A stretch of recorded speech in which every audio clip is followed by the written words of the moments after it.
My name is Sarah Johnson, and I'm a 42-year-old nurse. I live in a small house in the suburbs of Columbus, Ohio, with my husband John and our 10-year-old daughter Emily. I've been working as a nurse at the local hospital for 20 years now. I'm proud to have a job that saves lives. I met John 15 years ago when I was having coffee in the hospital cafeteria after my night shift. He had just started as the head of the hospital's new IT department. I was exhausted, but his gentle approach touched my heart. Our journey to marriage was smooth. After 2 years of dating, we tied the knot on a beautiful autumn day in Columbus City Park. I still vividly remember shedding tears of joy, surrounded by family and friends. Emily was born 3 years after we got married. The joy I felt when I first held her in my arms is indescribable. As a nurse, I've seen many newborns, but holding your own child is a completely different experience. Emily was an angel who brought happiness to our lives. Emily's early years were a mix of joy and challenges, as they are for all parents. Her first steps, her first words, and her first day of kindergarten, all of these are precious memories for our family. Emily was a bright and active child who especially loved drawing. Our refrigerator was covered with her colorful pictures. However, when Emily was 7, a dark shadow fell over our happy daily life. She suddenly began complaining of shortness of breath and fatigue. At first, we thought it was just a temporary phase of growth. But when her symptoms didn't improve, we decided to have her examined by a pediatrician colleague of mine. After detailed tests, we found out that Emily had a congenital heart defect. At that moment, my world turned upside down. As a nurse, I've seen many illnesses, but being told your own child has a serious condition is a completely different experience. After the diagnosis, our family life changed dramatically. Managing Emily's health became our top priority, and our lives revolved around it. John adjusted his work hours, and I changed my shifts so we could accompany Emily to her hospital visits. Emily's illness also affected our relationship as a couple. At first, we supported each other and stood united, but gradually stress began to build up. John, in particular, seemed to be struggling to balance work and family life. Still, Emily's bright smile and positive attitude saved us many times. Even while battling her illness, she enjoyed playing with her school friends and drawing. Every time I saw her like that, I renewed my determination to support her as both a mother and a nurse. As Emily's 10th birthday approached, her symptoms suddenly worsened. Her shortness of breath became more severe, and she would get tired even with a little movement. The days she couldn't go to school increased, and her bright smile gradually faded. One night, Emily suddenly began to suffer, clutching her chest. We rushed her to the hospital. While waiting in the emergency room, I held Emily's small hand tightly, praying she would somehow pull through. The tests revealed that Emily's heart condition had deteriorated to a dangerous level, and immediate hospitalization was decided. Seeing Emily lying weakly in the hospital room, my heart felt like it was about to break. As a nurse, I've seen many patients, but seeing your own child lying in a hospital bed is indescribably painful. Emily's hospitalization brought great trials to our family. First, there were financial problems. Medical costs in America are high, and although insurance covers part of it, the out-of-pocket expenses were substantial. We drained our savings, maxed out our credit cards, and still had to discuss payment plans with the hospital for the rest. John increased his overtime to earn as much income as possible. Every time I saw how exhausted he was, my heart ached. Meanwhile, I reduced my work hours to stay with Emily as much as possible.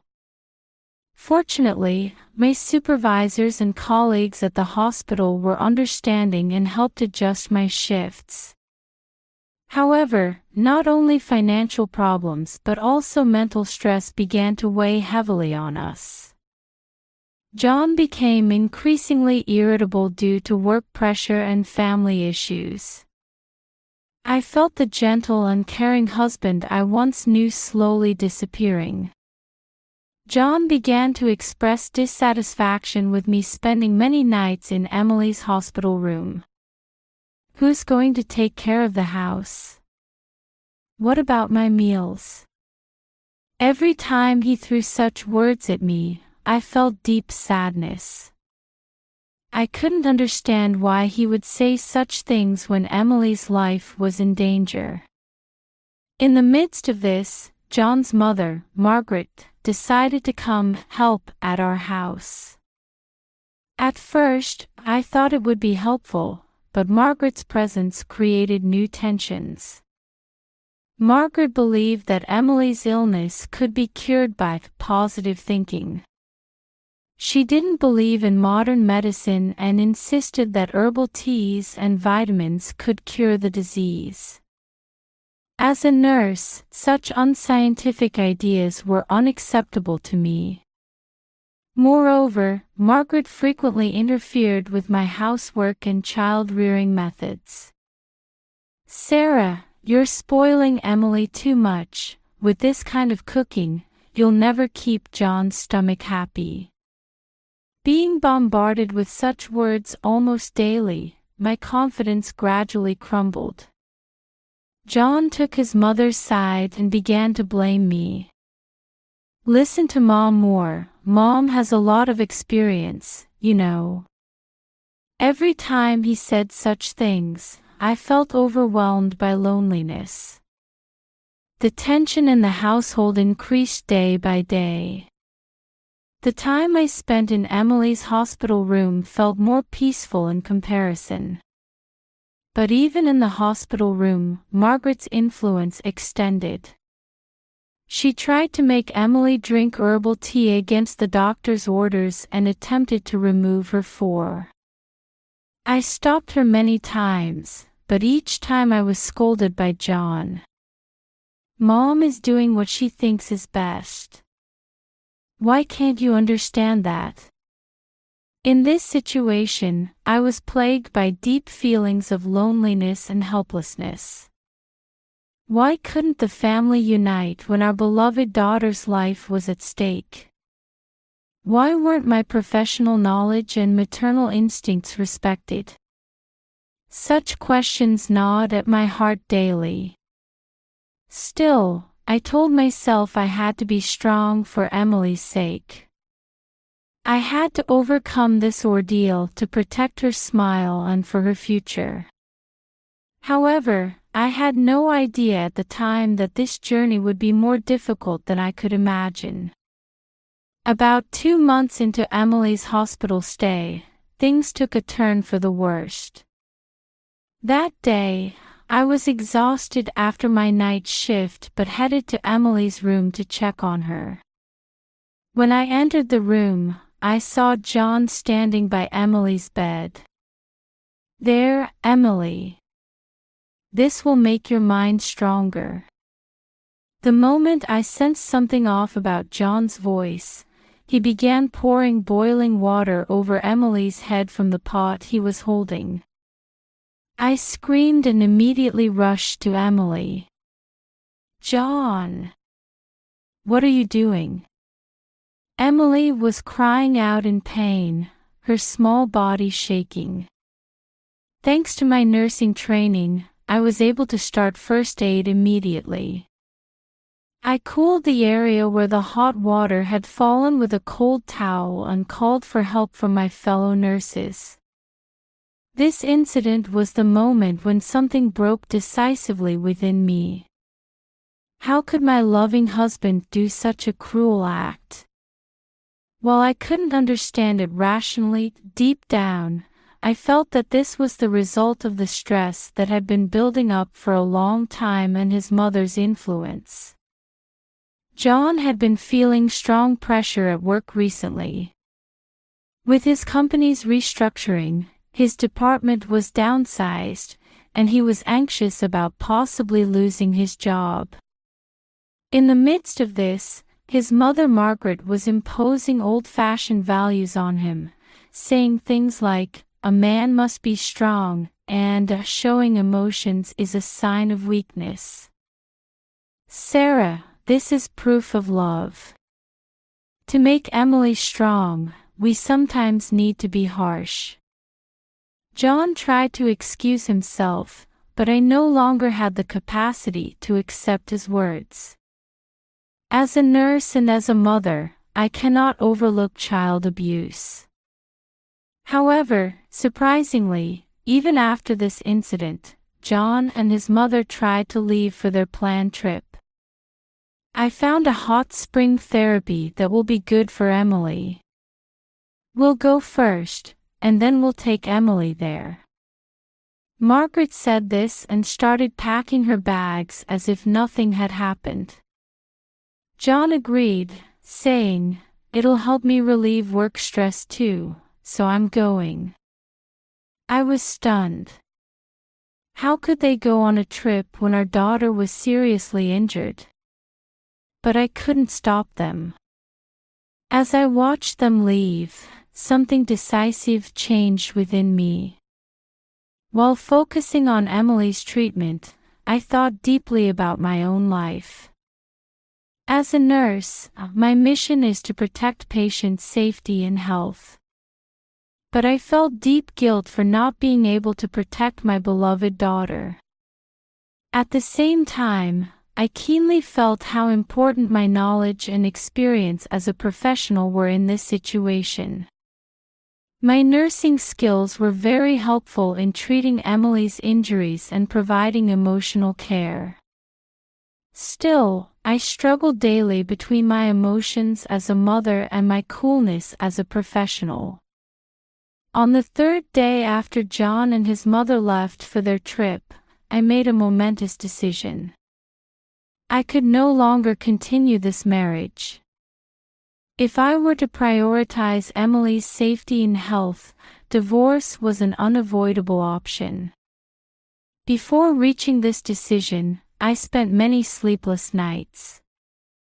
Guilt over breaking my marriage vows, anxiety about being a single mother, worry about Emily's future, various emotions tormented me. However, as I sat by Emily's bedside and watched her sleeping face, my resolve gradually solidified. "Mom, is Dad not coming back?"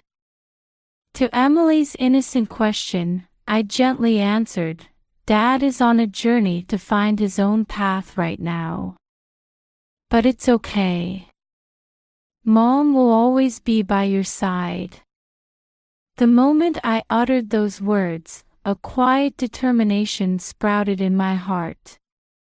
From now on, Emily and I would walk a new path in life together.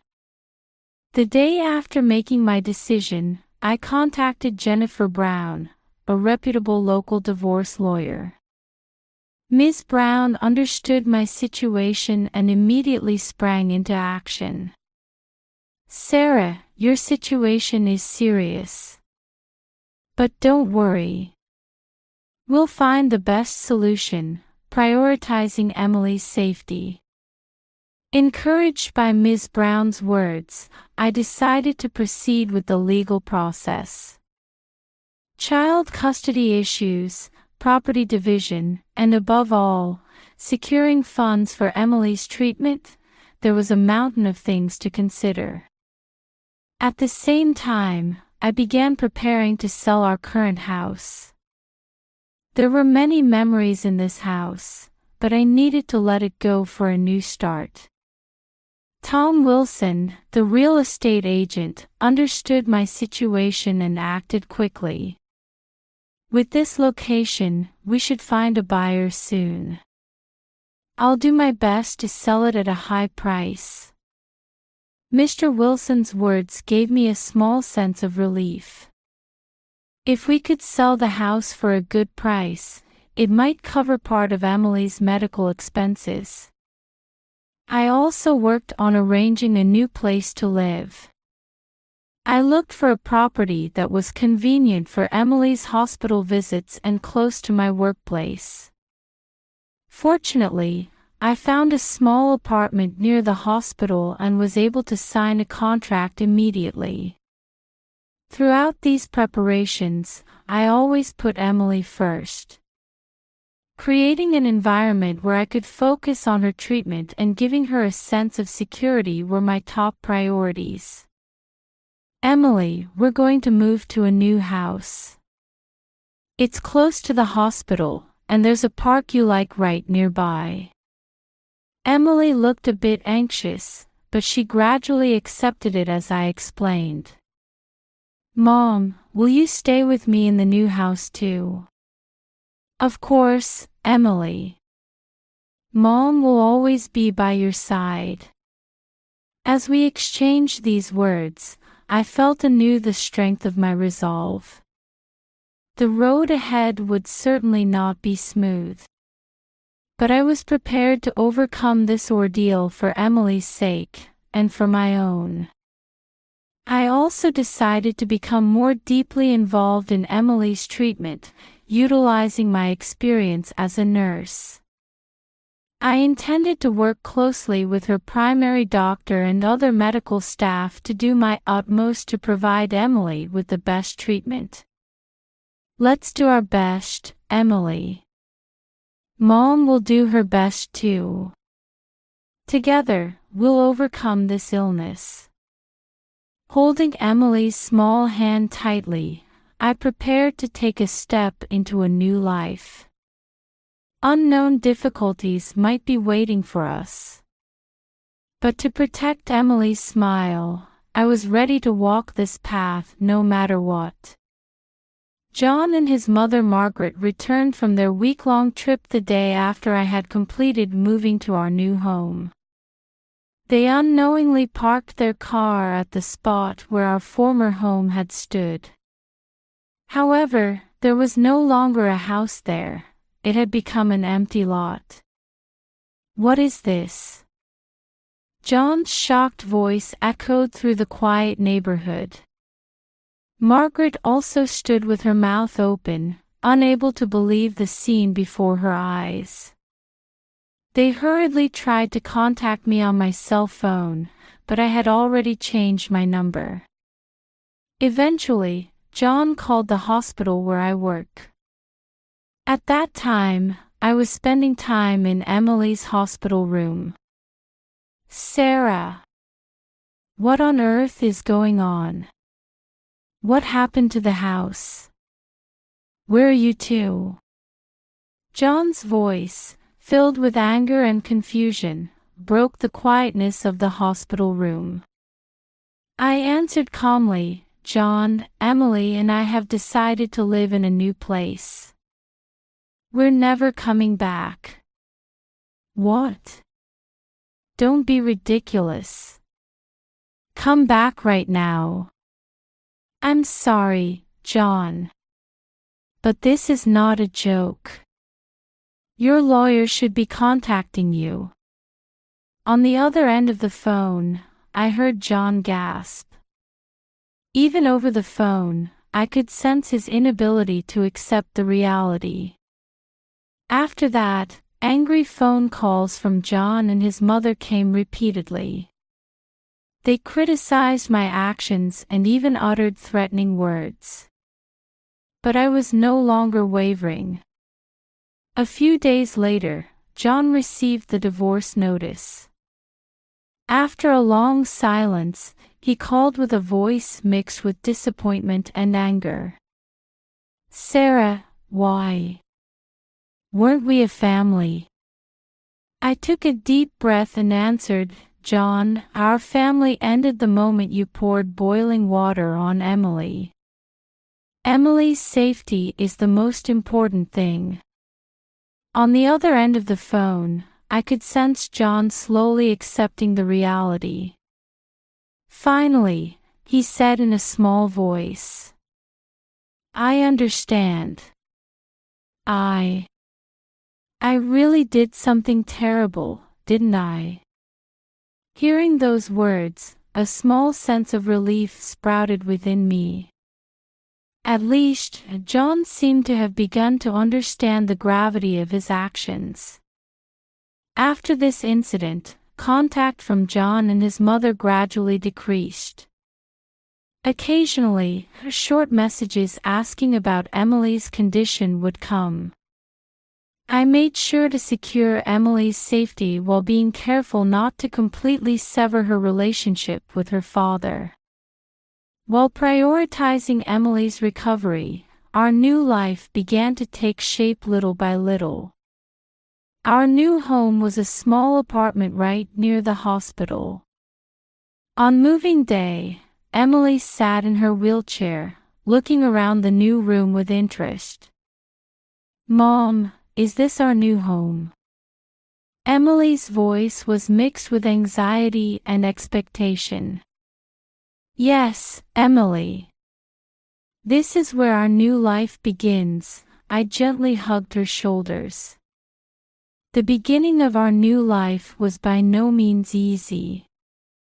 Various challenges awaited us, including financial anxiety, responsibility as a single mother, and Emily's treatment. However, every time I saw Emily smile, I was convinced that this decision was correct. Emily's treatment proceeded under her new primary physician, Dr. Anderson. She proposed the latest treatment methods and carefully responded to Emily's condition. "Sarah, we're starting to see signs of Emily's recovery. I'm really amazed by her strength." Dr. Anderson's words filled my chest with joy.